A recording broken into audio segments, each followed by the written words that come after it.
Hi guys, आप लोग कैसे हैं। मैं मोहम्मद मिकाइल अंसारी और आप लोगों का मेरे इस यूट्यूब चैनल स्टडी मित्र मिकाइल में वेलकम है। दोस्तों, अभी हम लोग ग्रामर में पढ़ रहे हैं वॉइस। ठीक है दोस्तों, इसमें बहुत कुछ सीख चुके हैं कि वॉइस में हम लोग एक्टिव से पैसिव कैसे ट्रांसलेट करेंगे या कहिए कैसे हम लोग चेंज करेंगे। स्टेप वाइज पढ़े, फिर सभी टेंसेज का हम लोगों ने देखा, फिर मॉडल्स का। आज हमारा एक नया टॉपिक के साथ आपके साथ है दोस्तों। वॉइस में भी वो वॉइस हम लोग बनाएंगे इंपरेटिव सेंटेंस का। ठीक है, तो आइए दोस्तों, बाकी बातें साथ में होगी। तो आज हमारा टॉपिक हुआ पैसिव। वॉइस में मेन एक्टिव जो भी पढ़ते हैं वो एक्टिव होता है और चैलेंज होता है या चेंज करना होता है पैसिव में। तो इसका टॉपिक का नाम भी हम लोग देते हैं उसी तरह से, पैसिव ऑफ imperative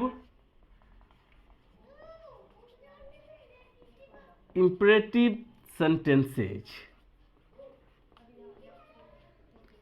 ठीक है दोस्तों, ये हमारा आज का टॉपिक हुआ कि इंपरेटिव सेंटेंसेज का हम लोग पैसिव कैसे बनाएंगे या कहिए चेंज कैसे करेंगे।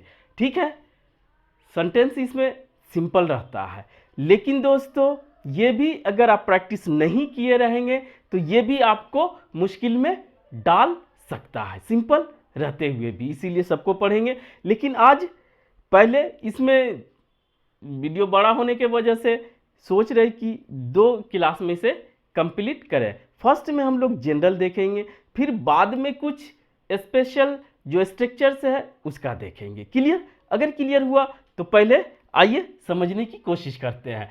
तो पहला दोस्तों होता है कि इंपरेटिव सेंटेंस क्या होता है। टाइप्स ऑफ सेंटेंसेज में हम लोगों ने इसे क्लियरली देखा, लेकिन उसमें जो भी पढ़ते हैं वो वॉइस का वहां पे चर्चा नहीं होता है, और जो भी होता है वो एक्टिव वॉइस माना जाता है टेंस तक। ठीक है, मॉडल भी। और इसको जो है टेंस के बाद ही पढ़ें। टेंस आपका थोड़ा सा क्लियर होना चाहिए। और तो वॉइस की क्यों जरूरत पड़ती है? पहले तो टेंस में क्या होता है दोस्तों कि हम लोग स्टेटमेंट यानी स्ट्रक्चर को फॉर्म करते हैं। ठीक है, कि कोई बात बोलना है तो वो टेंस के अकॉर्डिंग होता है, और उसके बाद फर्दर जब आगे बढ़ते हैं तो वहां पर दोस्तों हमारा वॉइस भी बहुत ही इंपॉर्टेंट रोल प्ले करता है। वॉइस क्या होता है कि किसी भी स्टेटमेंट को 2 तरीके से हम लोग एक्सप्रेस, शो या बोल सकते हैं, या व्यक्त जो भी बोलते हैं कर सकते हैं। पहले को एक्टिव वॉइस बोलते हैं, दूसरे को पैसिव। एक्टिव जो करते आते हैं, और उसमें एक्टिव वॉइस में क्या होता है, जो डूअर करने वाला इंपॉर्टेंट हो या वो मेन रोल में हो। ठीक है, और दूसरा जो होता है हमारा कि जो एक्शन हो रहा है और जिस पे एक्शन हो रहा है वो मेन रोल में रहता है, जिस पे एक्शन हो रहा है, यानी कि ऑब्जेक्ट, और वही पैसिव वॉइस का सब्जेक्ट बनता है। ठीक है, ये सब बातें कर चुके हैं दोस्तों, प्लेलिस्ट में पूरा पड़ा हुआ है, आप देख सकते हैं। यहां पर जो मेन बात करनी थी हमको ये कि इंपरेटिव सेंटेंस क्या होता है। टाइप्स ऑफ सेंटेंसेज में आप देखे होंगे, यहां पे थोड़ा सा देखते हैं कि जिस स्ट्रक्चर के हेल्प से आप किसी को ऑर्डर करते हैं।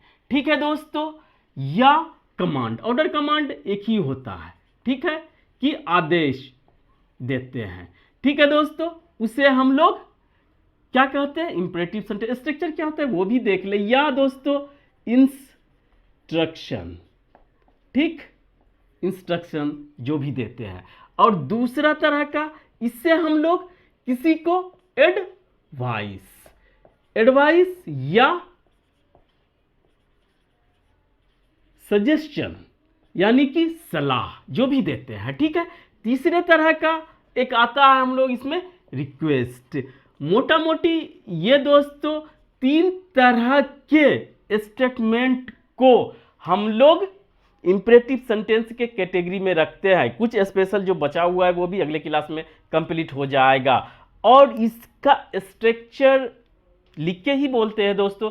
इसका स्ट्रक्चर जो होता है वो डायरेक्ट जो बोलने वाला है, जैसे हम सामने वाले को यू, एक होता है स्पीकर, एक होता है लिसनर, ठीक है। तो डायरेक्ट सामने वाले को जब आप ये सब देते हैं, चाहे ऑर्डर दे, चाहे एडवाइस दे, चाहे रिक्वेस्ट करें, और उसमें यू हमारा छिपा हुआ रहता है, क्योंकि सामने है उसी को बोल रहे हैं, तो उसको अननेसेसरी लिखने की जरूरत नहीं होती है। क्लियर? तो उस तरह अगर हम देते हैं सामने वाले को कोई भी ऑर्डर, एडवाइस, रिक्वेस्ट, इंस्ट्रक्शन, तो यहां पर उसे हम लोग इंपरेटिव सेंटेंस बोलते हैं, और हिंदी में आज्ञा सूचक वाक्य। और इसका स्ट्रक्चर सबसे पहले वर्ब का फर्स्ट फॉर्म होता है। क्लियर?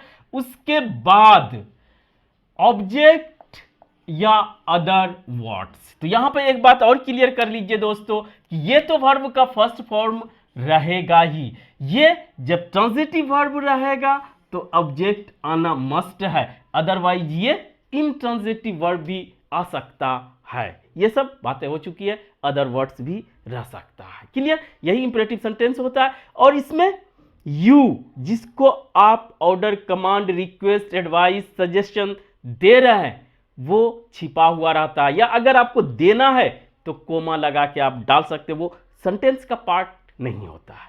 अगर इतना समझ गए तो अब आइए कि एग्जांपल से देखते हैं और उसका पैसिव भी बनाते जाते हैं।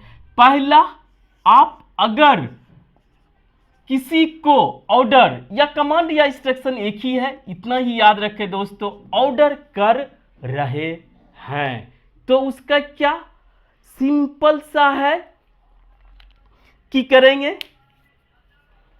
पहला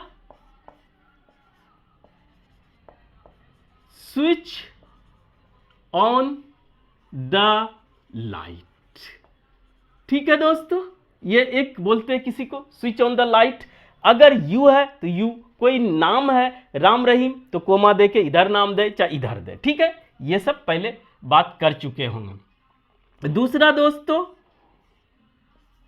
क्लोज द विंडो। ठीक, ये भी बोलते हैं आप। तीसरा, एक जो सबसे इंपॉर्टेंट बात है इसमें, जो कि सबसे डिफरेंट है, वो ये है दोस्तों कि इससे आप किसी काम को करने के लिए मना भी करते हैं। ठीक है, प्रोहिबिट भी करते हैं, इंग्लिश में बता दिए, मना भी करते हैं, तो उसको बोलने के लिए दोस्तों भी करते हैं। जैसे इसमें क्लियर है कि डोंट टेल अ लाई।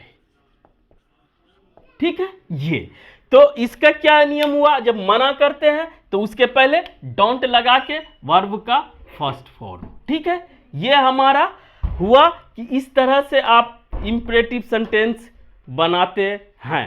अब इसका पैसिव, जब आपको ऑर्डर लगे कि ये ऑर्डर की बात कर रहे हैं, और ऑर्डर बड़े लोग छोटे को भी देते हैं, टीचर स्टूडेंट को, या कोई भी देते हैं, ऑफिस में भी सीनियर जूनियर को, तो उसके टोन से, हाई टोन रहता है, उससे पता चलता है कि ये ऑर्डर किया जा रहा है, या कमांड या इंस्ट्रक्शन। तो वहां पर सिंपली दोस्तों आप बनाने के लिए एकदम हल्का सा करेंगे कि एक वर्ड, स्पेशल वर्ड यूज किया जाता है, लेट। ठीक है, जब भी ऑर्डर, कमांड, इंस्ट्रक्शन ये लगे तो लेट।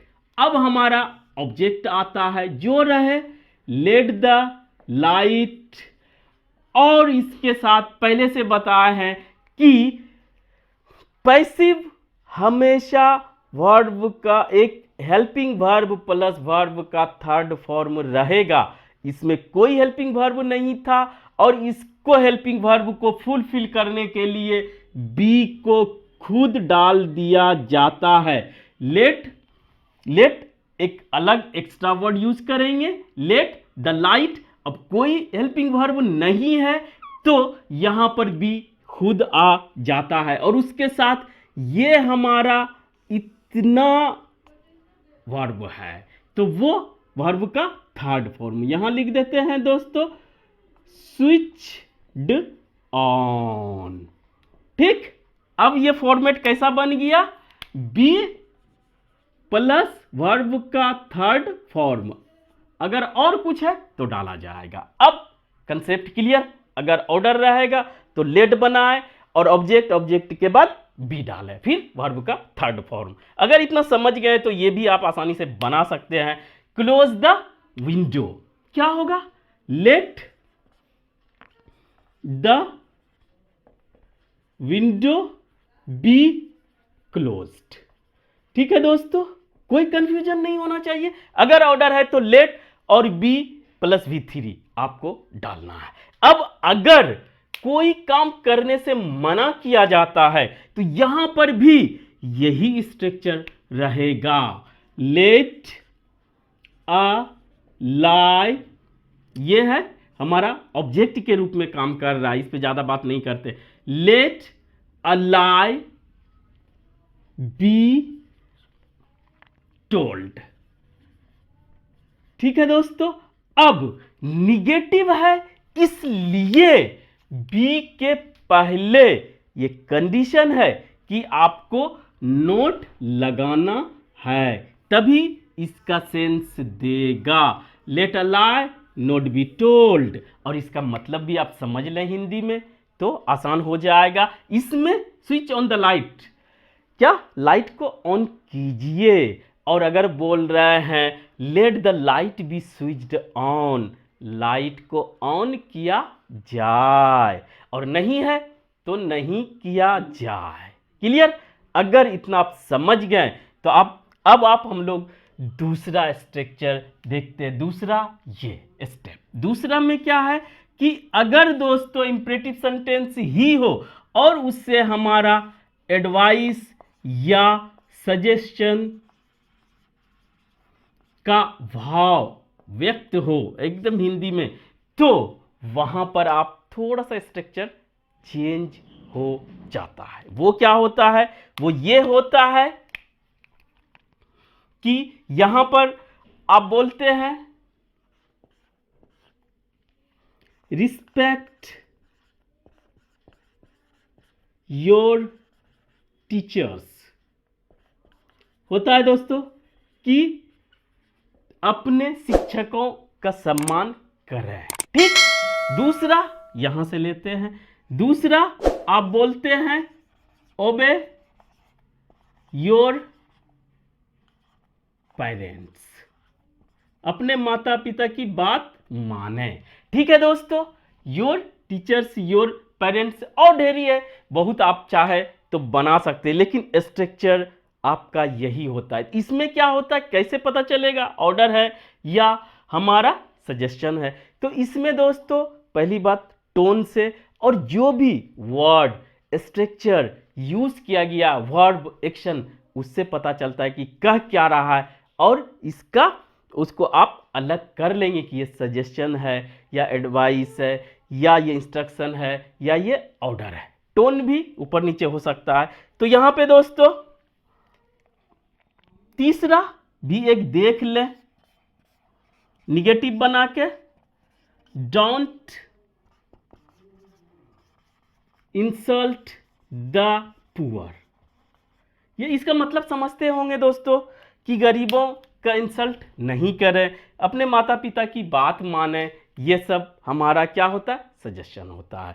और अब इसका आसान तरीका है वो ये है कि अब जब भी आप मॉडल में देखे होंगे दोस्तों कि एडवाइस या सजेशन के लिए हम लोग यूज करते हैं शुड, तो इसको जब भी आप लगे कि किसी को एडवाइस दे रहा है या कोई दे रहा है, ये इसमें भाव सेंस आ रहा है, तो वहां पर इसे शुड से बनाए। कैसे बनाएंगे वो देखते हैं। तो शुड से बनाने के लिए सिंपल है कि पहले हमारा ऑब्जेक्ट ले लें, your teachers should be respected.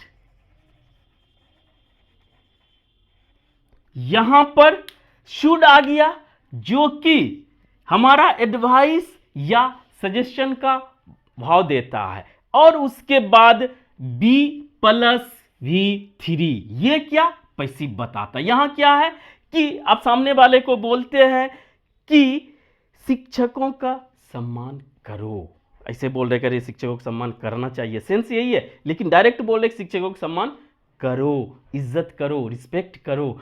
और इनडायरेक्टली बोलते हैं, इसकी जरूरत पड़ती है कि शिक्षकों की सम्मान करनी चाहिए, बस इतना सा मीनिंग है। और दोनों स्टेटमेंट में फर्क है कि डायरेक्ट किसी को नहीं बोल रहे हैं। ठीक है दोस्तों, तो आप इसमें शुड से बना दिया जाता है, इतना तो आप समझ ही गए होंगे। और अब इसको भी बना लेते हैं दोस्तों, obey your parents, your parents should be obeyed. ठीक है दोस्तों, बाय यू, ये जो भी डाले वो डाल दे। Don't insult the poor, insult the poor मतलब क्या हुआ कि बेइज्जत करना या इंसल्ट करना, गरीबों की इंसल्ट नहीं कीजिए, ये बात बिल्कुल सही है। लेकिन दोस्तों उसको मोटिवेट जरूर कीजिए कि वो हार्ड वर्क करे और अपनी गरीबी को दूर करे। ठीक है, उसे डायरेक्टली सिंपैथी दिखाइए, लेकिन उसे काम करना भी सिखाइए। ठीक है, उससे नफरत नहीं कीजिए, लेकिन उसे यह भी नहीं कि कुछ नहीं कीजिए, डायरेक्ट उसे कुछ पैसा दीजिए, पैसा कभी मत दीजिए, उसे हुनर दीजिए, उसे आइडियाज दीजिए और उसे वर्क करने के लिए मोटिवेट कीजिए। ये मेरे तरफ से अपना थॉट है दोस्तों। ठीक है, आपका जो भी हो वो यूज करें। ठीक है, लेकिन इसका बनाने के लिए दोस्तों सिंपल सा है, द पुअर, ये तो जान रहा है, द लगाने से एडजेक्टिव हमारा कॉमन नाउन बन जाता है। ठीक है, द पुअर शुड, अब दोस्तों नोट आ जाएगा तब भी, should not be insulted, insulted, clear. अब दोनों तरीके से आप बना लें, अगर आप क्लियर कर पा रहे हो कि हमारा ये ऑर्डर है और ये हमारा एडवाइस है। लेकिन अगर दोनों में क्लियर नहीं हो पा रहा हो दोस्तों कि कैसे हम पता लगाएं लिखित में या एग्जाम में, तो आप दोनों में से किसी भी फॉर्मेट में बना सकते हैं, बोलने में भी दोनों में किसी में भी बोल सकते हैं। ठीक है दोस्तों, बस और अब 1 मिनट की बात है दोस्तों, अब उसे देखते हैं। तीसरा हमारा छोटा सा इसलिए लगा कि वीडियो बड़ा हो सकता है और स्पेशल स्ट्रक्चर या लेट से भी होता है, उसे हम लोग अगले वीडियो में देखेंगे। आज तीसरा जो हमारा है रिक्वेस्ट, रिक्वेस्ट एकदम डिफरेंट है दोस्तों। डिफरेंट का सेंस ये है कि इसी में लो टोन और प्लीज लगा दिया जाता है, या दोस्तों पहले please give me a pen. ठीक है, ये या प्लीज के जगह दोस्तों kindly give me a pen, यहां से आपका सेंटेंस या स्ट्रक्चर शुरू होता है। प्लीज पहले या काइंडली लगा दिया या बाद में, तो ये भी हमारा क्या हुआ, इंपरेटिव सेंटेंस हुआ। लेकिन रिक्वेस्ट, प्लीज, काइंडली, तो आपका ये स्टेटमेंट रिक्वेस्ट बन जाता है। और यहां पर एक और देख लेते हैं कि दूसरा काइंडली से ही देख लेते हैं। Kindly bring a glass of water.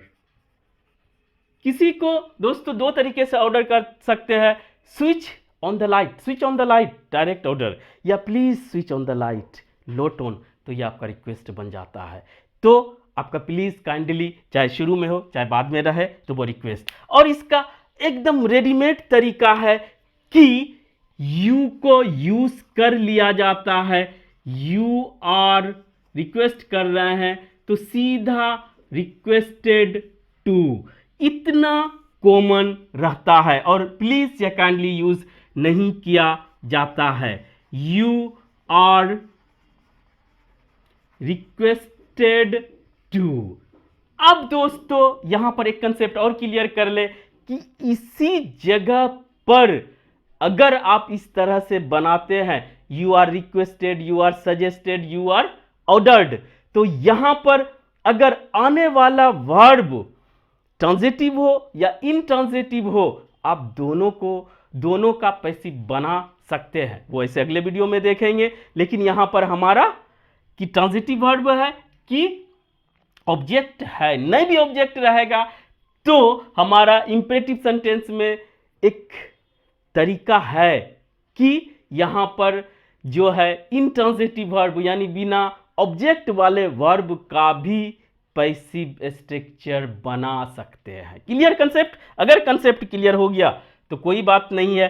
अब इसे सिंपली यहां से बैठा दें, यू आर रिक्वेस्टेड टू, ये V1 ही रह गया, गिव मी अ पेन। ठीक है दोस्तों, यहां पर you are requested to bring a glass of water. तो दोस्तों आज तो बस इतना ही। अगले वीडियो में हम लोग यही स्पेशल कुछ स्ट्रक्चर्स का देखेंगे और लेट से शुरू होने वाले इंपेरेटिव सेंटेंस का देखेंगे। अगर ये वीडियो से कुछ कंसेप्ट क्लियर हुआ हो दोस्तों तो आप और प्रैक्टिस करें और उसे अपना कॉन्फिडेंस उसे बढ़ाएं। तो दोस्तों आज बस इतना ही। अगर ये वीडियो आपको अच्छा लगा और आप इससे कुछ सीखे हो, प्लीज इसे लाइक करें, सब्सक्राइब करें, अपने दोस्तों रिलेटिव से जो भी नीडी हो उसे शेयर जरूर करें दोस्तों। Thank you for watching, have a nice day.